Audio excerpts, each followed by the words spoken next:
Hello friends, I welcome you all to my audio tutorial. My name is Harshit Dwivedi. Before this, I have uploaded around 8 to 9 audio tutorials for you relating to Indian polity and constitution. And there will be 100, 200 or maybe 500 or 600 audio tutorials after this one, in which I will tell you totally about Indian polity and constitution, the history of India, ancient history, medieval history, modern history, world history, geography of India, science and technology. At this point of time, I will not upload the current affairs section because obviously the current affairs section is very wide and it is changing day by day.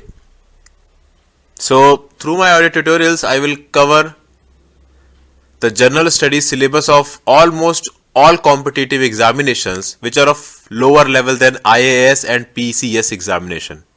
That is, the material of general studies that I will upload will help you in all objective examinations except the PCS and IAS mains examination.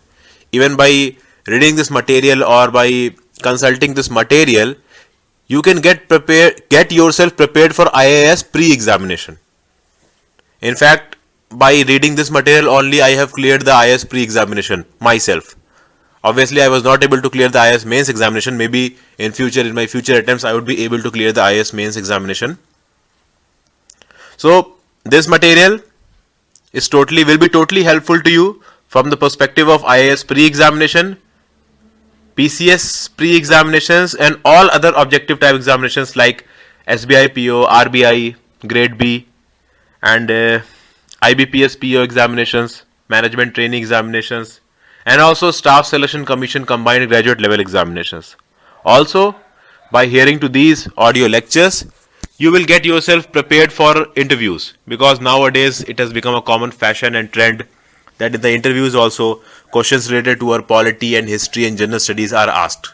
So it is very much required from our perspective and from the point of view of our preparation that we get ourselves acclaimed and accustomed to some basic sort of general studies.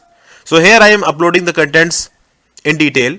If you want, you can read whatever you can hear whatever you like. My uploaded tutorials are very much divided according to topics. They are not combined. All the audio tutorials are of average duration of 10 minutes or 13 minutes.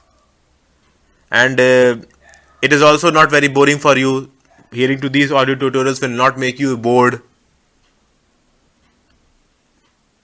And you can hear them at your perusal. That means you can hear them through your laptop also.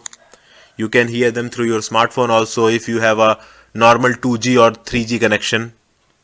The website from where you can view this or hear these audio tutorials, the name of the website is www.articlemaniac.org.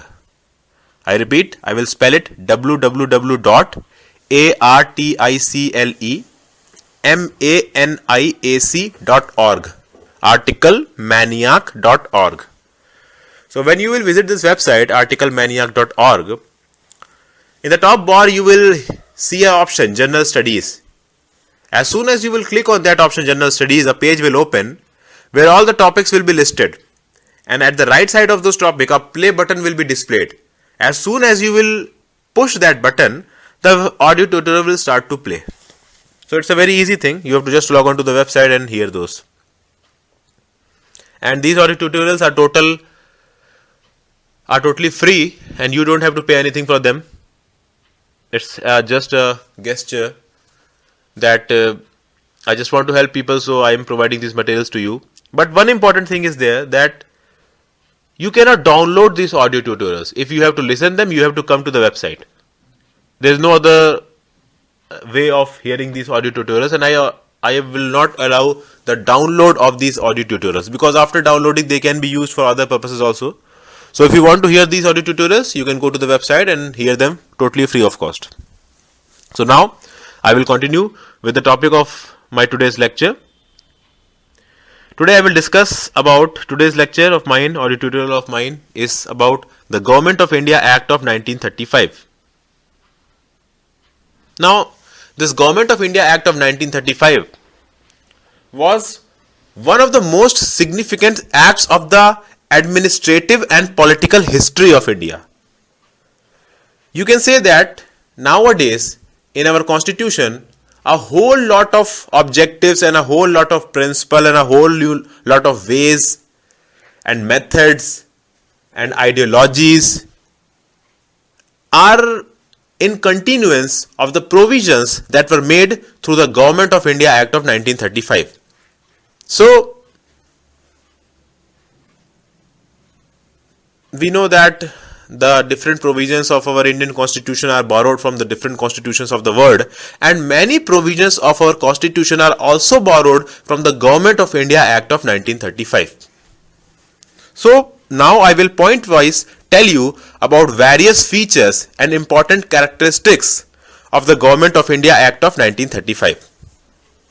Now, the very first characteristic, I will speak a bit slowly so that you can be able to catch up. So, in the previous audio tutorial, I told you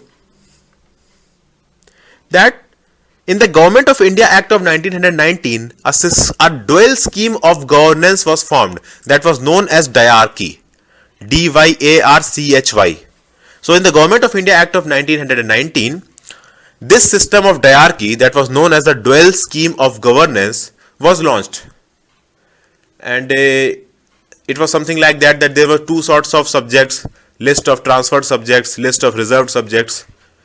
Now, through this Government of India Act of 1935, if you want to know in detail about this diarchy, you can view the Government of India Act of 1999 audio tutorial. There I have told about this in detail. So, through this Government of India Act of 1935, diarchy in the provinces was abolished. That means the dual system of governance in the provincial legislative councils was abolished, and the local provinces were given total autonomy in their administration. That means that the provinces were termed as autonomous units of administration with the defined subjects on which they can legislate. That means that no dual scheme of governance were there, and these provincial units were termed as separate units, demarcated units, autonomous units, which were free in their area of legislation. Through this, responsible government were introduced in the provinces. A large measure of autonomy was provided to the provinces of British India.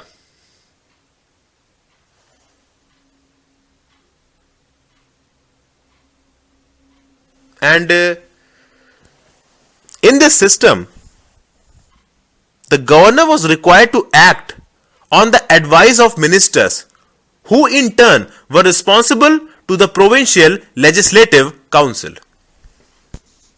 So, if we compare this act, this provision with the diarchy system, this provision is more efficient, because in modern day administration, this is the sort of thing that we follow even today in India's administrative matters. We know that President is bound to act on the advice of the Prime Minister and his cabinet ministers. We also know that the governor of the state is bound to act on the advice of the Chief Minister and his Council of Ministers.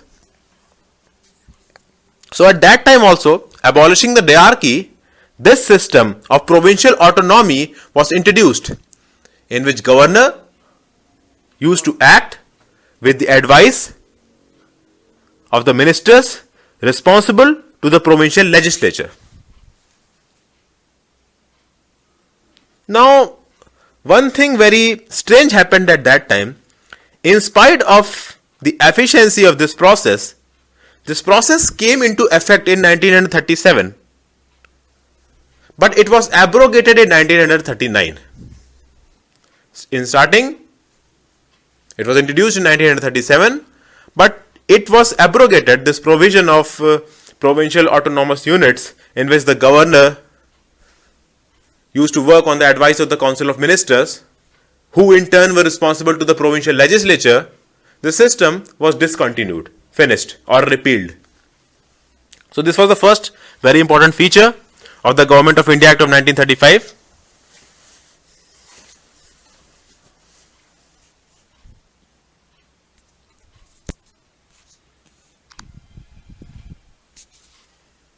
The second most important feature of the Government of India Act of 1935 was that a central bank named as the Reserve Bank of India was launched.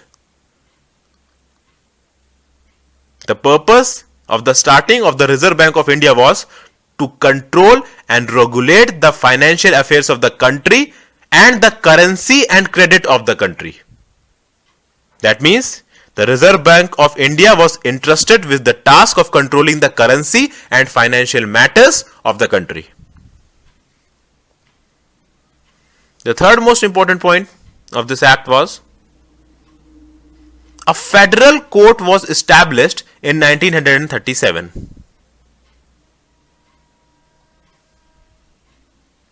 Fourth most important point, that we know that through the Government of India Act of 1858, the Secretary of State was basically a 15-member Council of Ministers, Council of Members was formed, which was also said as Indian Council. I told you that 15 members were appointed to it, and this was also known as the Council of India, whose job was to assist the Secretary of State in his day-to-day administrative functions. Now, through this Government of India Act of 1935, this Council of India was abolished, and a team of advisors separately was provided to the Secretary of State for India.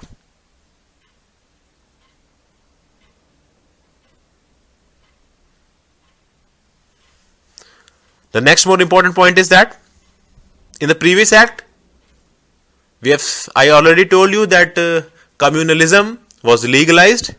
In this act, the concept of separate electorate was further extended, and separate electorates were allotted to women, laborers, and the people of scheduled castes, that is the depressed classes. That means, in addition to the persons and entities to whom previously the system of separate electorates was provided, now the system of separate electorate was also provided to women, to the laborers, and to the persons of depressed classes.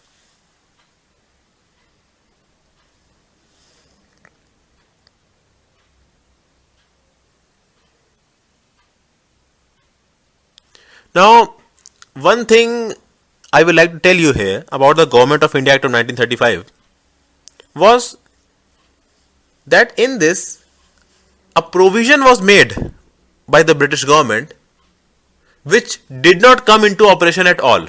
The provision was that in spite of that the diarchy system was abolished from the provincial level, it was suggested that this system of diarchy, that is the dual scheme of governance, it should be adopted at the center. That means the subjects that were known as the federal subjects, they should be divided into two categories of subjects or two lists of subjects, known as the list of reserved subjects and the list of transferred subjects. It is almost the same system which was introduced in the provinces. It was being thought by the British government, the provision was there that this should be introduced at the center. But this provision was met with huge opposition, vehement opposition was there, and it was not adopted at all. But this provision was there, was present in the Government of India Act of 1935.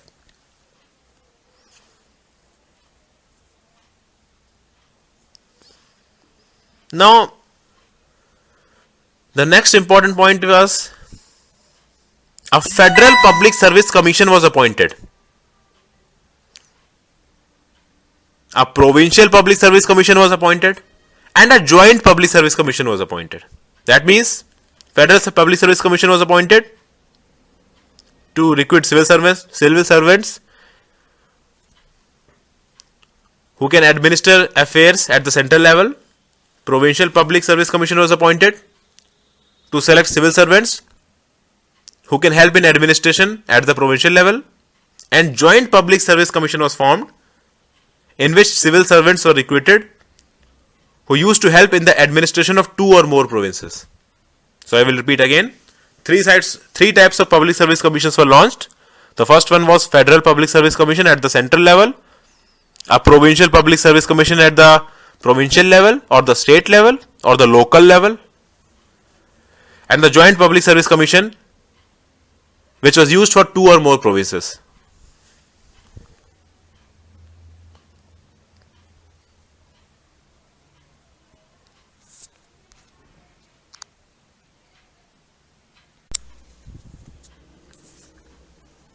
The next more important point is that out of the 11 provinces that were present at that time, in 6 provinces, the system of bicameralism was introduced. Now, in my previous audio tutorial, I have already told you what bicameralism means. In lay language, we can say that in bicameralism, a single system of government is changed into a double system of government. That is, 2 different bodies are made. One is a legislative council, which is also known as upper house, and the second one is a legislative assembly, which is also known as lower house. These houses have their own strength. Some of them are nominated and some of them are elected. This I told you in the previous audio tutorial.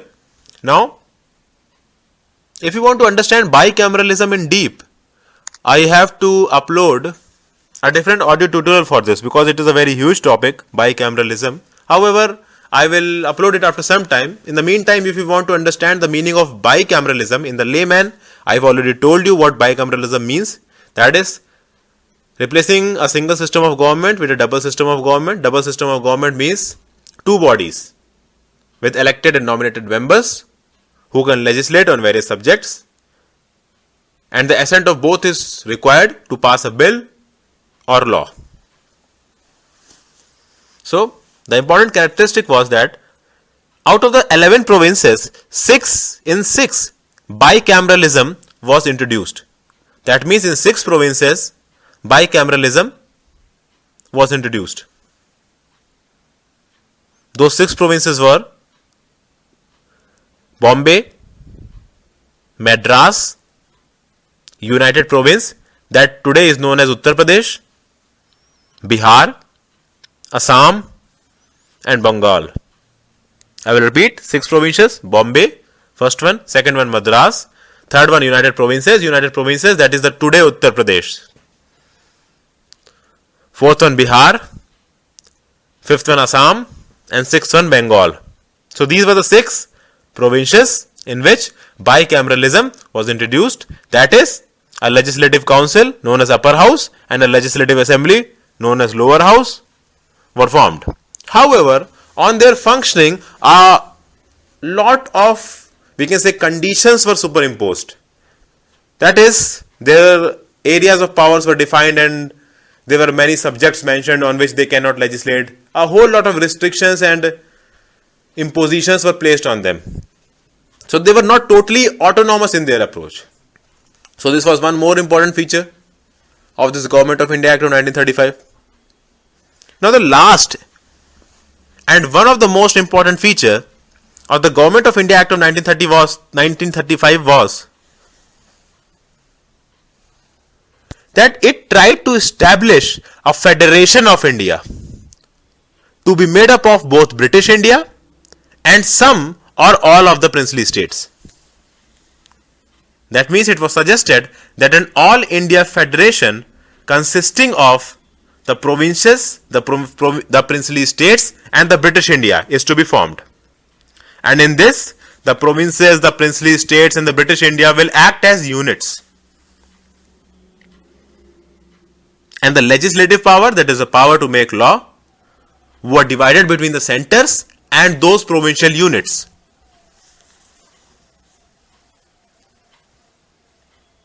this list of legislation was divided into 3 different lists. That means all the subjects on which the law can be made, these subjects were placed in 3 different lists. The name of these lists was, first was the federal list, that is the central list. Second was the provincial list. Third was the concurrent list. Now, if we know the very basic of polity, or even if we have studied some basics of polity or some other, we know that what this federal list, central list, provincial list or concurrent list means. This means that federal list or the central list was that list which contained subject matters on which only the central government can legislate. At that time, in the federal list, there were 59 subjects. Second, the provincial list or the state list was the list which was for the provinces. It contained a total of 54 subject matters. 54 subject matters. That is, in the federal list, the central list, there were 59 subject matters. In the provincial state list, there were 54 subject matters. The third one was the concurrent list. Now, concurrent list was comprised of subjects on which both the center and the provinces can legislate.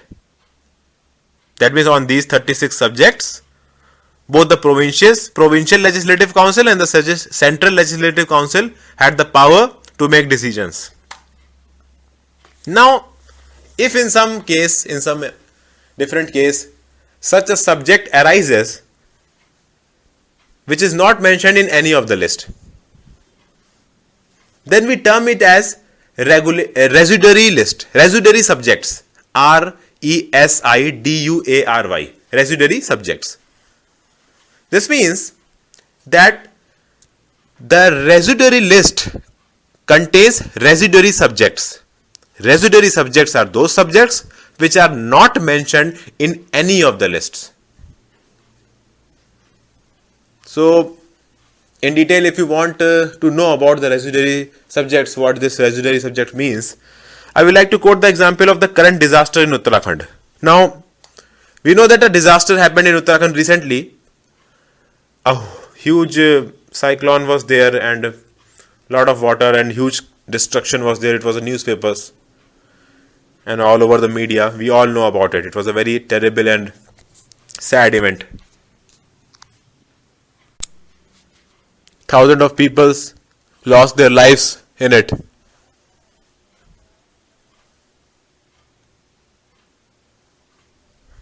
So, now when this disaster happened, one thing came out, that the disaster was not present in any of the list.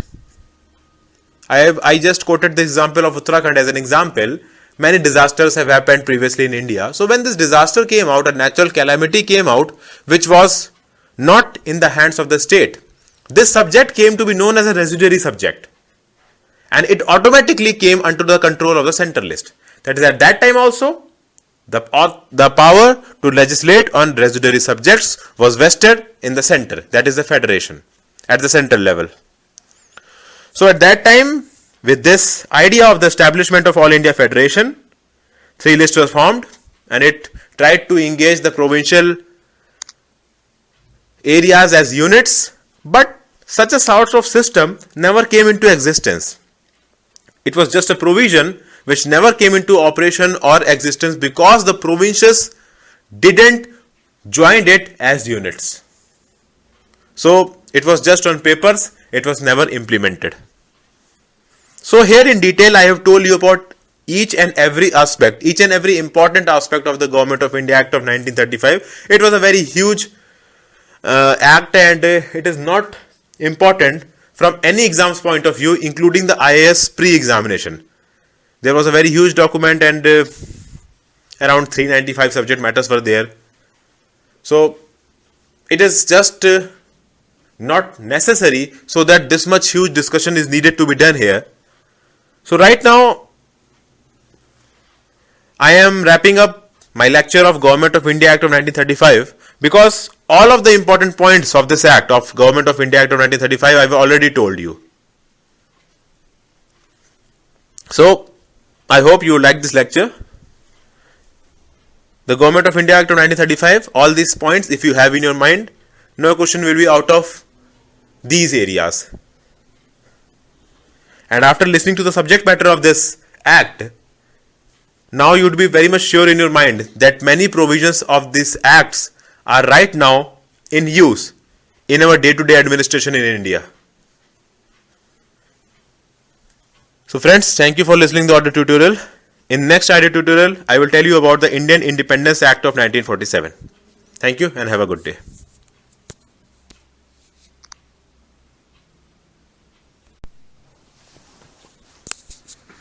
Hello friends,